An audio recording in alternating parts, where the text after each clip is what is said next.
কোণার্ক মন্দিরটি উড়িষ্যা রাজ্যের পুরী জেলার কোণার্ক শহরে অবস্থিত। পুরী থেকে এর দূরত্ব ৩৫ কিলোমিটার ও ভুবনেশ্বর থেকে এর দূরত্ব ৬৫ কিলোমিটার। কোণার্ক শব্দটি কোণ এবং অর্ক এই দুটি শব্দের সমন্বয়ে তৈরি হয়েছে। কোণ অর্থাৎ কিনারা এবং অর্ক হচ্ছে সূর্য অর্থাৎ সূর্যের কিনারা।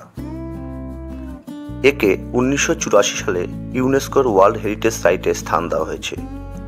মন্দিরের ঘন রঙের জন্য একে কালো প্যাগোডাও বলা হয়ে থাকে। মন্দিরের প্রবেশদ্বারটিও বেশ সুন্দর। এখানে দেখতে পাচ্ছ সবার উপরে সিংহ, তার নিচে হাতি ও সবার নিচে মানুষের মূর্তি। এই মূর্তিগুলোর সাহায্যে মানুষের জীবনের সমস্যাকে সুন্দরভাবে তুলে ধরা হয়েছে। এখানে সিংহ গর্বের প্রতীক ও হাতি সম্পত্তির, অর্থাৎ এই মূর্তির সাহায্যে বোঝানো হচ্ছে যে গর্ব ও অর্থ মানুষকে শেষ করে দেয়। ইতিহাসবিদদের মতে এই মন্দিরের বয়স ৭৫০ বছরেরও বেশি। এটি নির্মাণ করেছিলেন ১২৫০ সালে নরসিংহদেব প্রথম।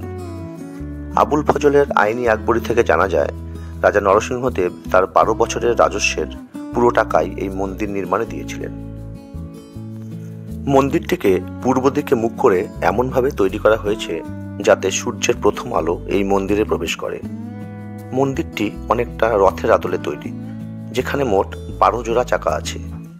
এই চাকাগুলি মন্দিরের মুখ্য আকর্ষণ। প্রতিটি চাকার ব্যাস ৩ মিটার। এই চাকাগুলির সাহায্যে আমরা ঘড়ির মতো সময় জানতে পারি। এই জন্য এই চাকাগুলিকে সূর্য ঘড়িও বলা হয়ে থাকে। ভারতীয় মুদ্রাতেও তোমরা এই চাকার ছবি দেখতে পারবে। এছাড়া এই রথে ৭টি ঘোড়াও আছে, যাকে সপ্তাহের ৭ দিন হিসেবে ধরা হয়।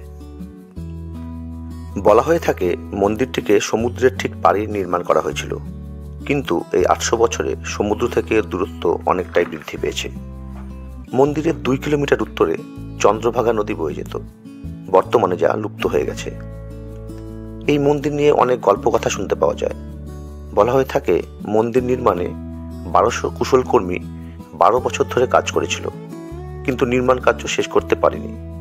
শেষে মুখ্য আর্কিটেক্টের ছেলে ধর্মপদা মন্দির নির্মাণ কার্য শেষ করেন, কিন্তু মন্দির নির্মাণ শেষ হলে তিনি চন্দ্রভাগা নদীতে ঝাঁপ দিয়ে আত্মহত্যা করেন। কোণার্ক মন্দিরে কিন্তু কোনো পুজো হয় না এবং এই মন্দিরের ভিতরে ঢোকাও নিষেধ। বলা হয় মন্দিরের পাথরগুলিকে জোড়া দেবার জন্য লোহা ও চুম্বক ব্যবহার করা হয়েছিল এবং প্রধান মন্দিরের চূড়াতেও ৫২ টনের চুম্বক স্থাপন করা হয়েছিল। এই চুম্বকের বিভিন্ন অবস্থানের জন্যই মন্দিরের সূর্য দেবতার মূর্তিটি হাওয়ায় ভেসে থাকত। এই চুম্বকের কারণে সমুদ্রে জাহাজ চলাচলে অসুবিধা হতো। সেই জন্যে পর্তুগিজ নাবিকেরা চুম্বকটিকে খুলে নেয়। এই হলো সেই লোহার স্তম্ভগুলি যেগুলি মন্দির থেকে খুলে নেওয়া হয়েছিল। এখনও এগুলি মন্দির চত্বরে রাখা আছে।